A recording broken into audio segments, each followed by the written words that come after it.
In Davos, we hear so much about the enormous promises of technology, and these promises are certainly real, but technology might also disrupt human society and the very meaning of human life in numerous ways, ranging from the creation of a global useless class,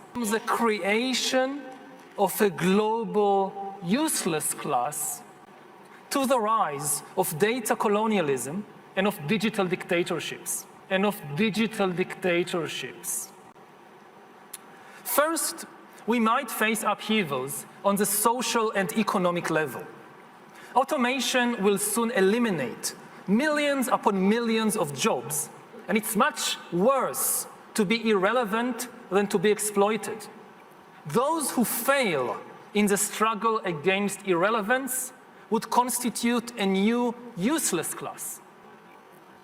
Those who fail in the struggle against irrelevance would constitute a new useless class. People who are useless, not from the viewpoint of their friends and family, of course, but useless from the viewpoint of the economic and political system. And this useless class will be separated by an ever-growing gap from the ever more powerful elite. The AI revolution might create unprecedented inequality, not just between classes, but also between countries. In the 19th century, a few countries, like Britain and Japan, industrialized first, and they went on to conquer and exploit most of the world. If we aren't careful, the same thing will happen in the 21st century with AI. We are already in the midst of an AI arms race, with China and the USA leading the race, and most countries being left far, far behind. Unless we take action to distribute the benefits and power of AI between all humans, AI will likely create immense wealth in a few high-tech hubs, while other countries will either go bankrupt or will become exploited data colonies. Now, we aren't talking about a science fiction scenario of robots rebelling against humans. We are talking about far more primitive AI, which is nevertheless enough to disrupt the global balance. Just think, what will happen to developing economies once it is cheaper to produce textiles or cars in California than in Mexico? And what will happen to politics in your country in 20 years when somebody in San Francisco or in Beijing knows the entire medical and personal history of every politician, every judge, and every journalist in your country, including all their sexual escapades, all their mental weaknesses, and all their corrupt dealings?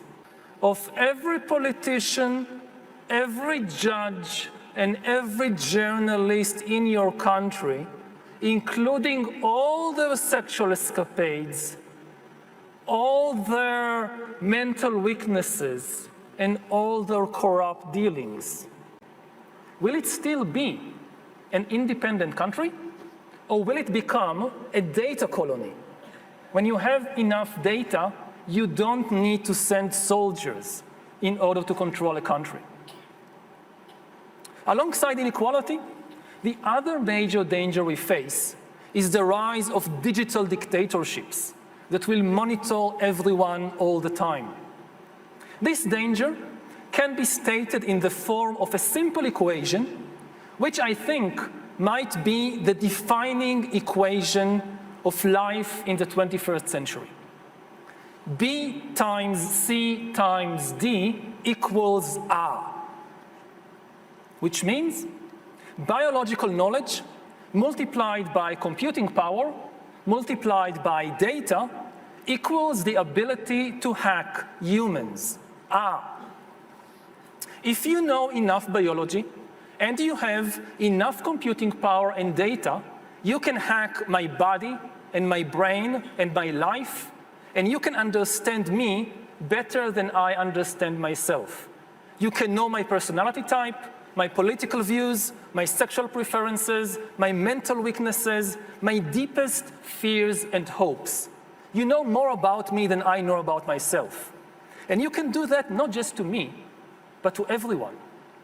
A system that understands us better than we understand ourselves can predict our feelings and decisions, can manipulate our feelings and decisions, and can ultimately make decisions for us.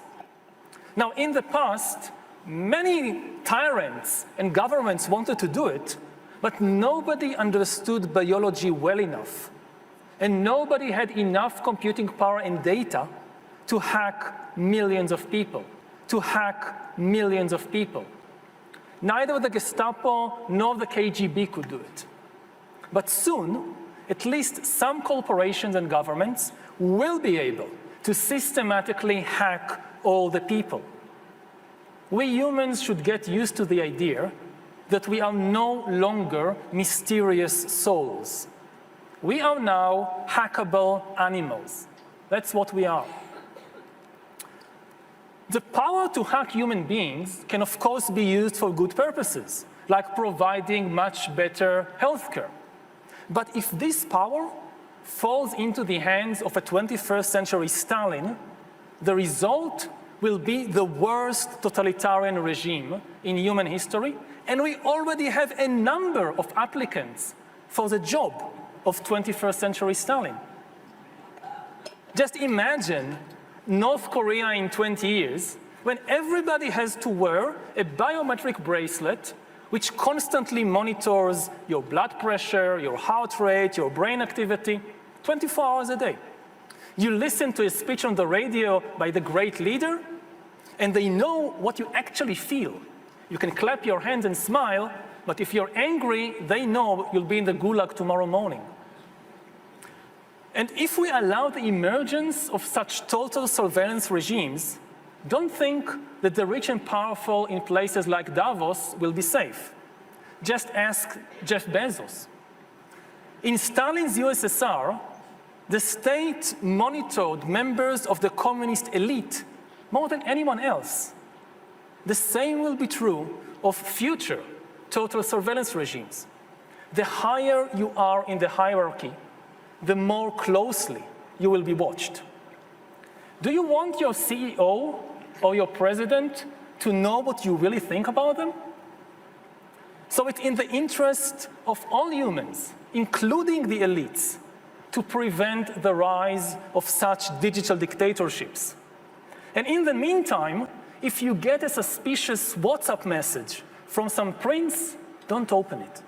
If you get a suspicious WhatsApp message from some prince, don't open it.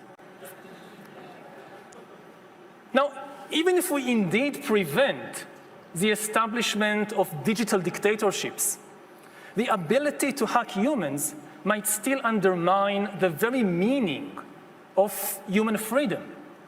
Because as humans will rely on AI to make more and more decisions for us, authority will shift from humans to algorithms. And this is already happening. Already today, billions of people trust the Facebook algorithm to tell us what is new. The Google algorithm tells us what is true.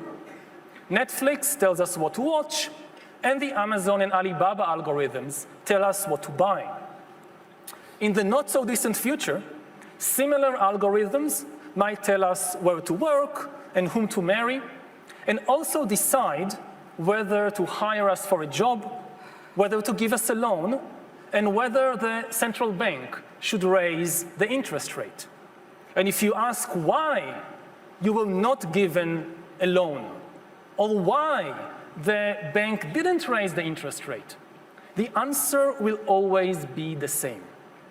Because the computer says no. And since the limited human brain lacks sufficient biological knowledge, computing power, and data, humans will simply not be able to understand the computer's decisions.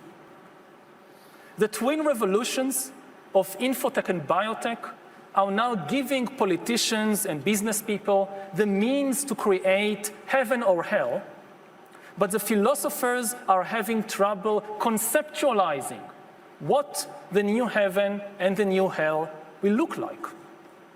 And that's a very dangerous situation. If we fail to conceptualize the new heaven quickly enough, we might be easily misled by naive utopias. And if we fail to conceptualize the new hell quickly enough, we might find ourselves entrapped there with no way out. In the coming decades, AI and biotechnology will give us godlike abilities to re-engineer life and even to create completely new life forms. After 4 billion years of organic life shaped by natural selection, we are about to enter a new era of inorganic life shaped by intelligent design. Our intelligent design is going to be the new driving force of the evolution of life. And in using our new divine powers of creation, how to regulate dangerous technologies, and how to reduce global inequality. How to make sure, for example, that AI benefits Mexican textile workers and not only American software engineers.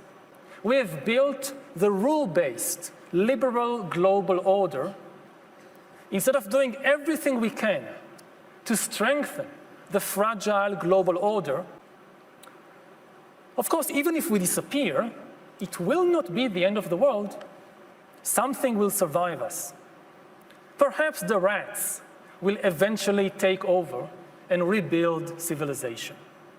Perhaps then the rats will learn from our mistakes. But I very much hope that we can rely on the leaders assembled here and not on the rats. This is what convinces people to accept, to legitimize total biometric surveillance. If we want to stop this epidemic, we need not just to monitor people, we need to monitor what's happening under their skin. What we have seen so far, it's corporations and governments collecting data about where we go, who we meet, what movies we watch. The next phase is the surveillance going under our skin. And we also see a change in the nature of surveillance. Previously, surveillance was mainly above the skin. Now it's going under the skin. Governments want to know not just where we go or who we meet. Above all, they want to know what is happening under our skin. Humans are developing even bigger powers than ever before. We are really acquiring divine powers of creation and destruction. We are really upgrading humans into gods. Humans are now hackable animals. You know, the whole idea that humans have, you know, they have this soul or spirit and they have free will and nobody knows what's happening inside me. So whatever I choose, whether in the election or whether in the supermarket, this is my free will, that's over. I mean, all this story about Jesus rising from the dead and being the Son of God, this is fake news. And I promise you, we are there for our members who need us now. The old traditional financial system that we've had is kind of broken. Well, we already know the name of the new system of accounting. It's called blockchain. Transition team. I was assigned to the Treasury. I was very much impressed when candidate Trump made an issue of the impact of exchange rate shifts. At the same time as we expand digital trade, we must also ensure the resilience and security of our 5G networks.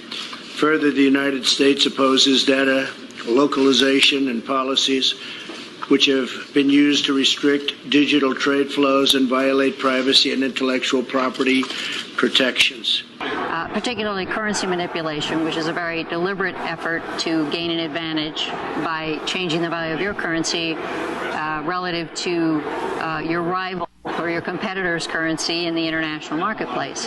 But I think in any case, we need to talk about how can we really call it an international economy where people can come into the marketplace and compete legitimately when we don't account for the impact of exchange rate shifts.